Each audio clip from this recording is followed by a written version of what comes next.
आज से हम आपके हुए। मैं तुम्हें यह वचन देता हूं कि मित्रता में हम कोई संदेह नहीं करेंगे। यदि मित्रता निभाने के लिए मुझे अपने सबसे प्रिय वस्तु का भी बलिदान करना पड़े तो हम संकोच नहीं करेंगे। यदि मित्रता निभाने के लिए मुझे पाप कर्म करके नरक भी संदेह नहीं करेंगे। महाराज, यही मित्रता का आदर्श है और यही मेरी शपथ है। लेकिन प्रभु, आप एक श्रेष्ठ मानव जाति के हैं और मैं एक वानर हूँ। आप अगर मुझसे मित्रता करना ही चाहते हैं तो प्रभु, मैं चाहता हूँ कि आप मेरा हाथ इस तरीके से पकड़ लीजिए जैसे एक पुत्र को पकड़कर संभालता है, वैसे ही संभाल लीजिए प्रभु। जय श्री राम। हमें ऐसा वचन बताया, वचन सुनाया जिससे मैं धन्य हो गया। मित्र, मैं तुम्हें ये वचन देता हूं कि आज से हमारे और तुम्हारे बीच कोई भी भेद नहीं रहेगा। मित्र, अब मित्र होने के नाते मेरा पहला धर्म है कि मैं आपके सुख बाद में बांटूं, पहले आपका सुख बांटूं। हाँ प्रभु, जैसा कि हनुमंत लाल ने बताया है कि पत्नी का वियोग बहुत बड़ा होता है, वैसे ही मैं भी महसूस कर रहा हूँ। इसलिए एक मित्र का दूसरे मित्र की सहायता करना उपयुक्त रहेगा। प्रभु, आप मेरी सहायता करिए और मैं आपकी सहायता करूंगा। कीन प्रीत कुछ बीच न राखा, मन राम चरित सब भाखा। बातें सुनकर मुझे कुछ याद आ रहा है प्रभु। जैसे मैंने कहीं सीता मैया को देखा है, जनक नंदिनी को देखा है। देखा है? हाँ प्रभु, हमने कहीं देखा है। कहाँ, कब, कैसे? न सहित यहाँ अखबारा बैठ रहो। मैं एक बार अपने पर्वत श्रृंखला पर अपने साथियों सहित बैठा हुआ था तो मुझे ऊपर आकाश मार्ग में एक विमान दिखाई दिया जिसमें एक स्त्री रोटी भी जा रही थी। उसके साथ में एक बहुत बड़ा दानव उसका हाथ पकड़कर दक्षिण दिशा में ले जा रहा था। प्रभु, दक्षिण दिशा में ले जा रहा था। राम राम हा राम पुकारी, हम ही देख दीन है वो पटडारी। प्रभु, वो उनके मुंह से, उस स्त्री के मुंह से शायद वो जनक नंदिनी ही रही होंगी, उनके मुंह से सिर्फ राम राम का शब्द निकल रहा था। और मैं कहना चाहता हूँ प्रभु कि उस दानव का कहाँ पर नाम है, उसका कितना पराक्रम है, उसका कितना बल है, ये तो हमें नहीं मालूम। लेकिन इसी बीच उस देवी जनक नंदिनी ने हम लोगों को देखा तो एक पोटली में बांधकर कुछ आभूषण ऊपर से नीचे की तरफ गिराए थे। प्रभु, मांगा राम तुरत कहीं दीना, पट उरलाय सोचत के। ये जो पोटली हनुमंत लाल ने दी, यही पोटली, यही आभूषण देखिए आपके भार्या सीता मैया का है। पहचानिए इसे आप। हाँ मित्र, ये वही है। ये सीता के बाजू बंद, ये उसके कर्णफूल। लक्ष्मण भैया, लक्ष्मण देखो वही कुंडल जो कभी कान में रहता था।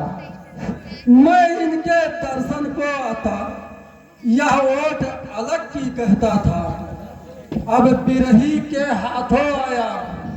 यह भूषण भी बिरही होकर इसका भी जीवन नीरस है। मैं भी जीता हूँ रो रो कर। कुंडल तू मुझसे अच्छा है जो इतने दिन उसके साथ रहा। आज तुझको हृदय लगा लूं मैं, सीता का तुझ पर हाथ रहा। वैदेही की सुध नहीं मिली तो तेरा मिलना निष्फल है। लक्ष्मण, तुम भी आगे आओ। देखो, ये सीता का कुंडल है। देखो भैया, ये वही कुंडल है जो सीता के कभी कानों की शोभा बढ़ाते थे। भैया हमने तो चरण निहारे हैं, देखे माता के कान नहीं। मैं तो बिछुओं का सेवक हूँ, कुंडल की कुछ पहचान नहीं। पर सगुन ये अच्छा है, करके जल्दी ही वह दिन आएगा जब कुंडल होंगे उन कानों में। कुंडल वाली बैठे ही का इस बात की हरण करने वाले अब सावधान होकर रहना। आते हैं करने वाले सतवंत परिधान किया है, नाचेगी तेरे प्राणों पर। दक्षिण किसको जाने वाले अब दक्षिण जाना प्राणों पर। सीता के ही आभूषण है, ये उसके कर्णफूल, ये उसके बाजूबंद।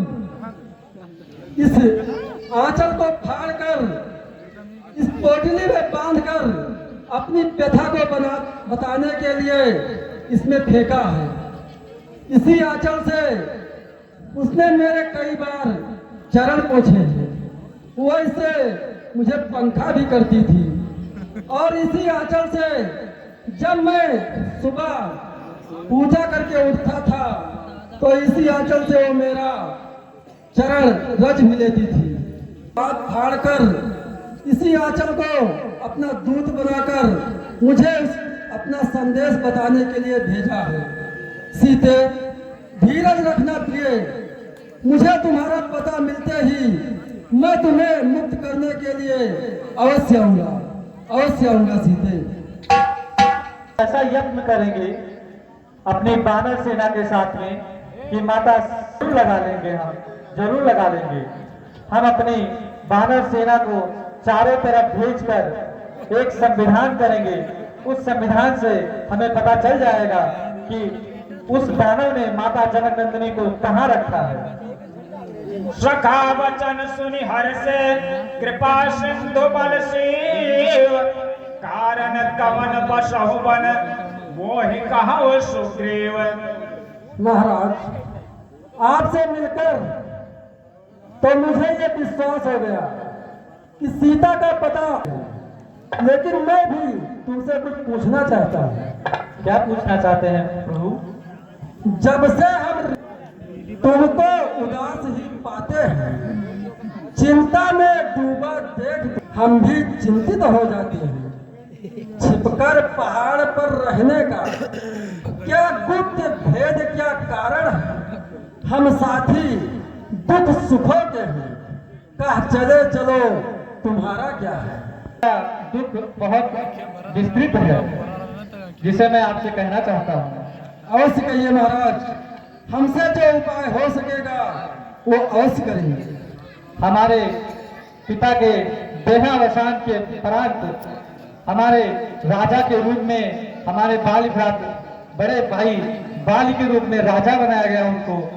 हम उनके सेवक और दास थे, दोनों ही एक दूसरे के पूरक थे और दोनों ही अमन चैन से रहते थे प्रभु। लेकिन एक दिन मायावी नामक दानव के कारण हम दोनों भाइयों के बीच में कुछ मनमुटाव हो गया और उन्होंने मुझे बहुत तिरस्कार दृष्टि से देखा और अपने दरबार से लात मारकर भगा दिया प्रभु। इसलिए मैं यहाँ ऋषिमुख पर्वत पर रहता हूँ। ऋषिमुख पर्वत पर कि वो साप बसया, इसलिए हम अपने साथियों सहित मंत्रियों सहित यहाँ पर रहते हैं। हमारे कुछ साथियों को और हमारे कुछ शुभचिंतकों को बाली ने बंदी गृह में डलवा दिया, बंदी बना दिया प्रभु। सुन सुग्रीव अब मुझको दंड तोलती है, मालूम हमें यह होता है, सिर उसके मृत्यु बोलती है। पी चुके बहुत शोणित अपना, अब उसका रक्त पिलाएंगे।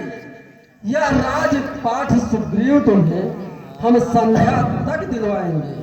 महाराज, हम तपस्वी वेश में अवश्य हैं, परंतु हमारे पास गुरु की दी हुई विद्या और इस अस्त्र बल के भरोसे हम आपको ये भरोसा दिलाते हैं कि एक ही बाण में मैं उस दुराचारी बाली को अवश्य मार गिराऊंगा।